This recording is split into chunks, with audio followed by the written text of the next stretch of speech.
يا صباح الفل، صباح الجمال عليكم حبايبي الحلوين، حبايبي ومتابعين. صلوا على الحبيب، اللهم صل وسلم وبارك على سيدنا محمد وعلى اله وصحبه وسلم. مين اللي لسه ما عملش الكفته؟ تعالوا وانا اقول لكم على طريقه جميله وسهله بسيطه، ومش هتكلفنا حاجه ولا هتكلفنا كهرباء ولا هتكلفنا حاجه. حتى الكهرباء كمان هنوفرها. ماشي. عندي بصله كبيره او بصلتين وسط. ماشي. وكذا فص توم، يعني راس توم صغيره كده. ماشي كده. كل الكلام ده. طبعا الكبة عندي بعافية، معرفش ايه اللي جرالها، وقلت الحمد لله على كده، نجيب غيرها. فعندي مكنة البسكوت.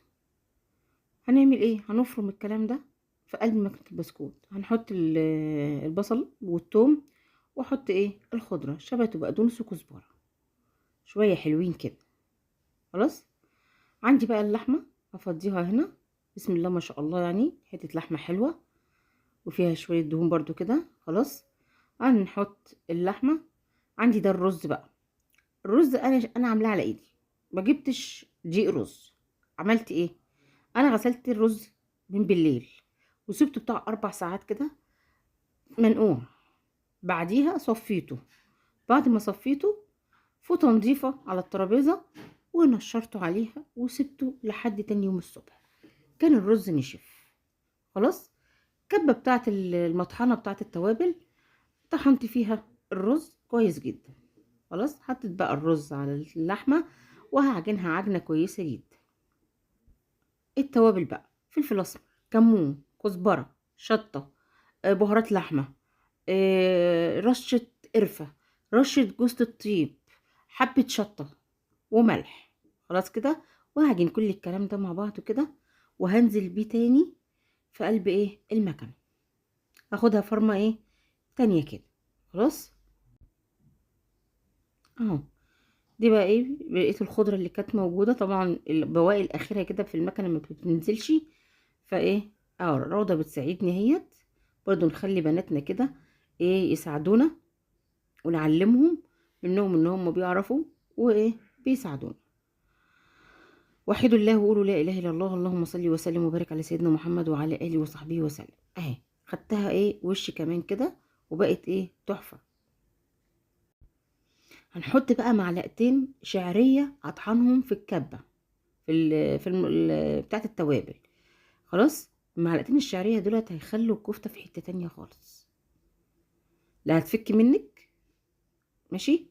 وهتبقى لبسه كده وماسكه نفسها، وتبقى تحفه.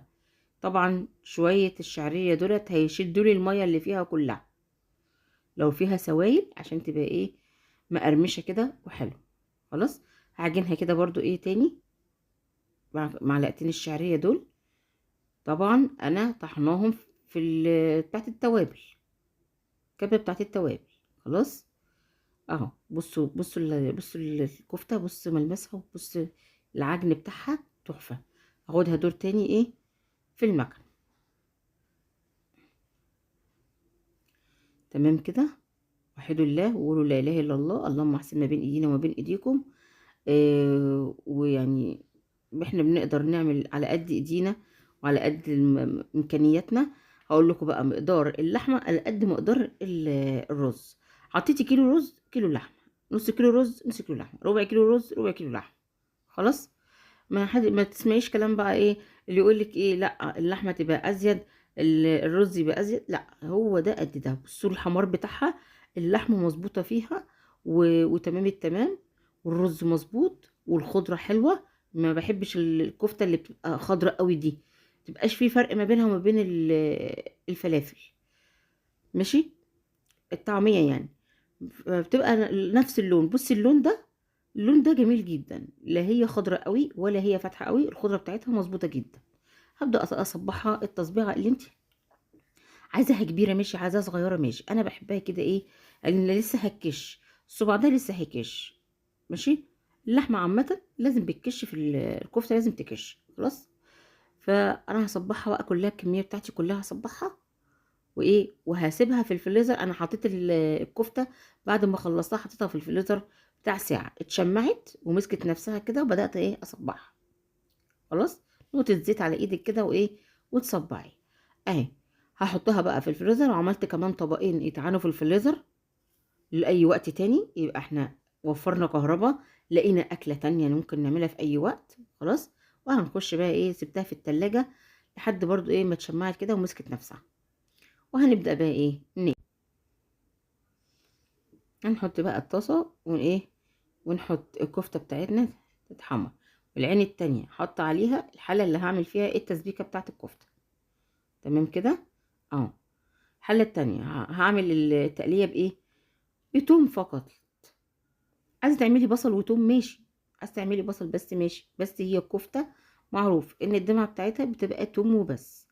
بحط بقى شوية زيت مع سمنة، الإدام طبعا انتوا عارفين ان انا بحب اطبخ بالزيت والسمنة مع بعض. احط بقى ايه معلقتين توم كبار كده حلوين، ياخدوا اللون الاصفر. ماشي. تحمصوا كده، وابدا انزل عليهم ايه بالطماطم. وحدوا الله وقولوا لا اله الا الله، اللهم صل وسلم وبارك على سيدنا محمد وعلى اله وصحبه وسلم. بصوا لونها تحفه، جميله جدا جدا جدا. ويعني مش هقول لكم على الريحه بقى، شويه القرفه مع جوزة الطيب عاملين شغل جامد قوي.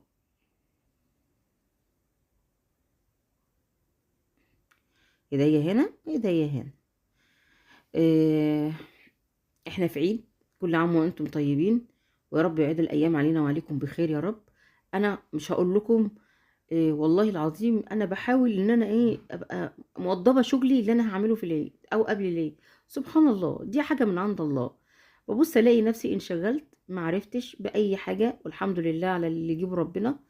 إيه، يوسف تعب شويه دور برد طبعا، وانا عندي اهم حاجه بيتي وعيالي، فالشغل مش هيغنيني عن عيالي. والحمد لله، اللهم لك الحمد على كل شيء. خلاص. بص لون الكفته تحفه تحفه. لا مغمقه، في كفته ساعات بشوفها بتبقى تغمقه قوي، وعلى فكره كل ما تكتري الخضره قوي كل ما تغمقي منك وتبقى اسمر. لا، الخضره بتاعتها يعني ب5 جنيه خضره على كيلو الرز. انا عملت كيلو ليه؟ عشان انا هعين منه في الفريزر. انت على قد ما قدرتك اعملي، ولو ربع كيلو لحمه هيقضي معاكي الغرض، وهتاكلي العيال اللحمه الكفته اللي هم بيحبوها. بصوا روضه، بصوا سرقه الكفته.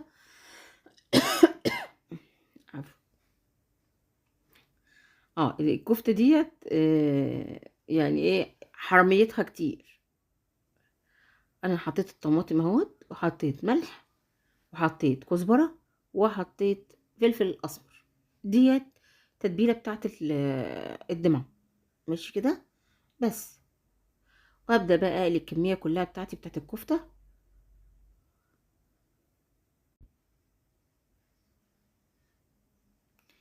متنسوش بقى اللايك والاشتراك والكومنت الحلو، وقولوا لي ايه رأيكم في الفكرة الحلوة ديت وفي الطريقة الجميلة دي. ومعلقتين الشعرية دول جربوهم وعلى ضمانتي، معلقتين الشعرية دولت هتفرق معاكي قوي قوي.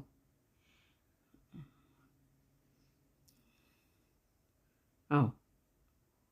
روضة طبعا اهي تشتغل معايا.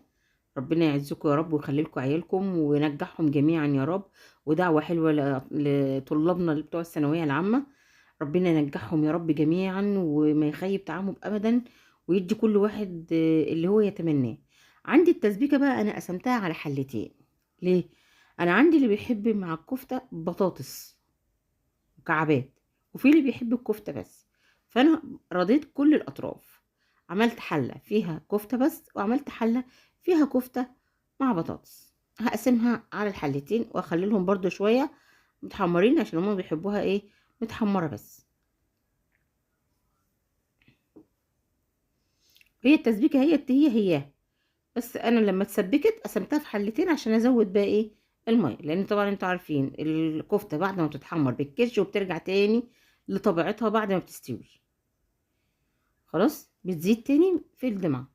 وانصحكم ان انتوا ما تحطوش الكفتة في الدمعة الا وقت الاكل، قبل الاكل ب5 دقايق، يعني خلاص قربت تغرفي حطي الكفتة. خلاص عشان الكفتة ما تبوش منك، ولان طبعا ده دقيق رز، ولحمه مفرومه، مش لحمه ايه شاده وحته على بعضيها، فيستحسن تخلصي الدمعه وتركنيها لما يكون عندك ضيوف او عندك عزومه ولا اي حاجه، وتحطي الكفته قبل ما تغرفي ب5 دقايق يا دوبك تغلي مع الدمعه غلوه، خلاص انتهت، تطفي عليها خلاص.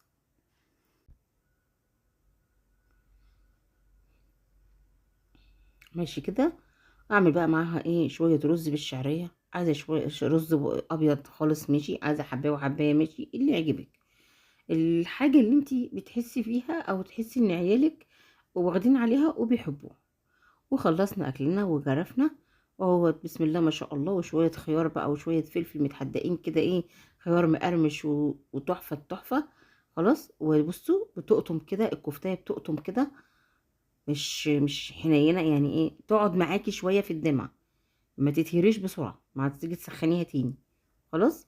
وادي كفته بالبطاطس، وادي كفته ساده، وادي كفته متحمره، شويه مخلل بسم الله ما شاء الله، الله اكبر.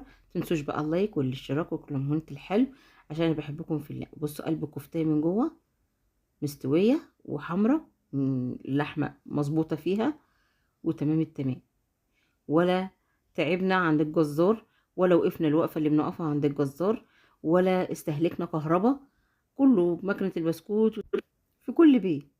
فحاجة سريعة وكده. هنعمل الكفتة مش ما عادش بقى هنعملها في العيد بس، لا احنا هنعملها بقى على طول، وهتبقى وجبة من ضمن وجبات الأسبوع. متنسوش بقى لايك واشتراك وكومنت الحلو، عشان بحبكم في الله. يلا سلام.